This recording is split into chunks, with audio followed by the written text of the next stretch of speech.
Осень – это идеальное время для того, чтобы носить шипровые ароматы.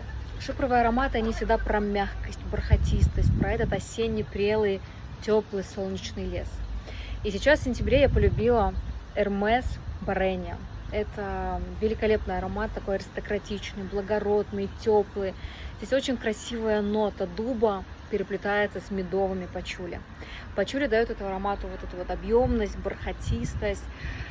И в сентябре, бабьим летом, да, вот этот аромат очень красиво раскрывается за счет этих интересных контрастов. Здесь есть и кислинка, будто бы барбариски или северная клюква, которая придает аромату вот эту вот пикантность.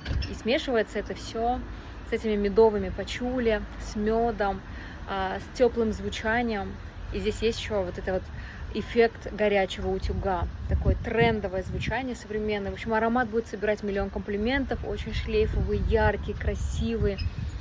Hermès Bohemia, прям просто обожаю.